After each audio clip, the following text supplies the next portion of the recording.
We are creatures of habit, and sometimes those habits are hard to break, but that's okay because we're going to give ourselves grace and we're going to clean this all up in one video.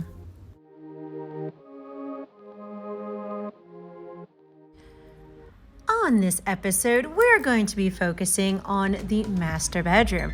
And for the most part, we've maintained it very well since we did the huge remodel and declutter in the beginning of the year. But this section right over here, well, maybe it got a little messy again, but that's okay because we're going to clean it up right now. All right, guys, so before we dive in, I actually want to say that this right here is positive progress and showing recovering in my hoarding disorder. And you're probably like, wait. This is progress in your recovering and cleaning up? It still looks like a mess. Yes, but it's for two reasons. The two reasons is that this is actually getting on my nerves. It's really getting on my nerves, and the clutter never got on my nerves. And now I'm just like, I don't like it. I want it clean again. That is huge progress. Two is that we decluttered this bedroom in the beginning of the year. And for the most part, it's still pretty like decluttered and tidied and maintained. This is the only section that kind of got just messy again, honestly. And it took, 9 months to get to this point? That is huge. I used to clean out sections of my room all the time, and it would just look like this in a week. And I made it 9 months? That is progress, my friends. That is really a positive thing to look like. And I know I'm gonna clean this up in one shot, in one video. It's not going to be a 10-part video, right? So now we're going to clean up all of the clothes that are piled in here. And I'm also going to talk about the habit that created this pile mostly over the summer. Now, a habit that I've done since probably my tween years, honestly, was that I didn't wash the outfit after just one wear. It was normally after about the third wear that we would wash it so that we can make the clothes look nicer for a lot longer. Now, of course, if we sweat or if there was a stain or we got it dirty, we washed it right away. But for the most part, it was normally that third wear that we were like, okay, it's time to wash it. So for that first and second wear, what I used to do was just take it off at night and just kind of throw it over my chair, my desk chair. I used to just lay it there because I knew that it was still in limbo and I still had a few wears left in it. And as you can see, the throwing the limbo outfit onto the chair hasn't really left me. It was so deeply programmed in me that now it's just laid over in a bin. I just kind of laid it in a bin for the in-between washes, but that's okay, right? We're just going to take our steps to be mindful that each night we have to make the decision that we're either going to throw it into the hamper because it's time, or that we're going to hang it back up because it still has another wear or two before it needs to be washed. Now, a new habit that I did establish was thanks to Marie Kondo, because I fold all my shirts and things that belong in the drawer the Marie Kondo style. And I actually really enjoy folding the clothes like this, believe it or not, because A, you can fit way more stuff into your drawer, and also that you can see the shirts easily so that you're not messing around and throwing shirts everywhere. You can just pull the shirt that you want at that moment. And what we're going to do is we're going to focus on the positive changes and new habits that we're creating during this journey.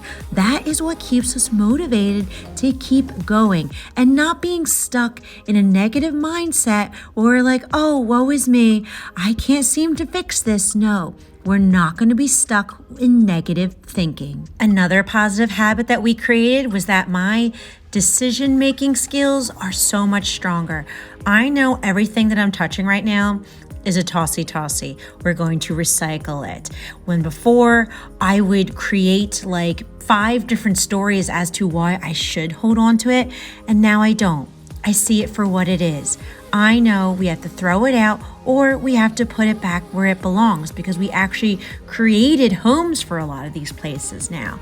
So this process is so much faster now. And at the bottom of this bin is my slippers, which I'll be wearing now because it's starting to get chilly outside. Now this bag right here, all I have to do is just, put the things away that's inside of it. And once we do that, I need to put it back on the shelf. Now, I didn't put it back on the shelf because all this stuff is in front of it and it goes up here.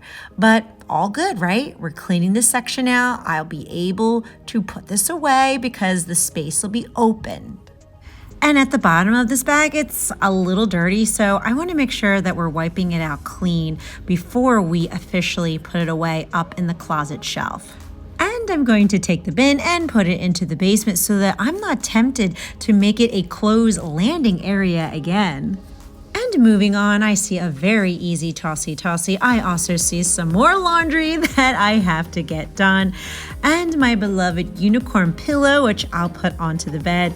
And my headband that goes into a bin in the closet. And of course, my beloved unicorn onesie. Well, this is a tossy right here. But this star rainbow material is my unicorn onesie that I pulled down so that I could wear it to all the fun Halloween trunk or treat events that are happening. And this is also a reminder to just be you. Just be the youiest you and what you love. That is the best advice I can give you during your recovery of hoarding. Don't put so much pressure on yourself to become somebody totally different. I'll never be Marie Kondo because that's not how I'm wired and it's not who I am. But what I can do is still be myself. Take some of the tips that she suggested to us and then adjust it to our lives. I'll probably always be a messy person because I have been since childhood. But what I can do is start to figure out how a messy person can clean up at the end of the day fairly quickly and create these new habits so that, sure, I can still be a little messy, but at least by the end of the day, the house is back to where it should be. And the more we declutter, the easier that will become. Now, this shirt right here, I put on my Townsgiving page, but no one's that interested, so I'm going to take it to Goodwill right away. And look at how cute this unicorn is that my kids gave me for Mother's Day. Isn't it so sweet? Now, of course, we're going to keep this. And guess what? I know that's a big fear in hoarding disorder is that you have to get rid of everything you love. And that's just not true. We're keeping and curating the things that mean a lot to us. So now let's address this shoe situation here that's in front of the closet because, of course, since there was so much stuff in front of the closet, I just kind of threw the shoes near the other shoes on the shelf. I know. So let's just start pairing our like with likes together so we can put them back on the shelf as a pair so it's easy to find. Now, I know that a lot of my messiness and hoarding did stem from my ADHD, and it's okay to identify what triggers those hoarding behaviors. Now, once we identified it, we know that maybe I'm not the most natural at categorizing and organizing, but that doesn't mean that I can't develop those skills. I can very easily pair like with like together and start to put it in a space. And these skills and habits become stronger over time, where now you can start to be like, hey, I got this, I can do it. And I love seeing all my things organized now. And now that the front of the closet is cleaned out, I can finally reach my organizational pieces to put things away. And this is where I'm going to tie in being yourself while adjusting and creating new habits. See this organizational bin? I created it myself because I'm crafty and I had contact paper and I took a diaper box and I made it into an organizer. And the same with my other organizing pieces in the closet. I chose things that were very kind of bright and colorful because that's who I am. And I didn't try to mimic Marie Kondo, who prefers more straight lines, maybe whites, neutrals, and that kind of look, because that's what she likes and that's what she loves. And I can also organize with maybe more flashier, obnoxious pieces, right? Because it's what I like. It's who I am.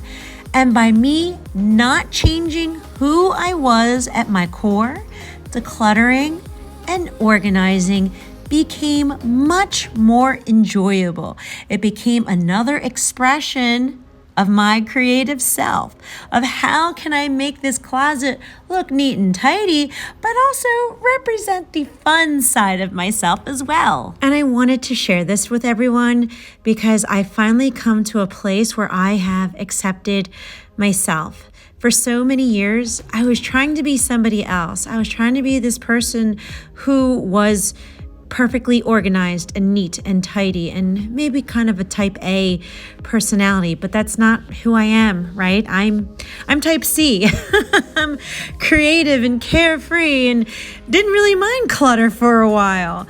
And when the messes came back and I started feeling like a failure, like why couldn't I maintain this? I had to realize that I am not a Marie Kondo personality, and that's okay. I can accept my personality, who tends to be a little flashy and a little messy. And it's okay, because during this journey, I'm going to focus on the positive changes made. I'm going to focus that it might take me a little longer than others, and that's all right too.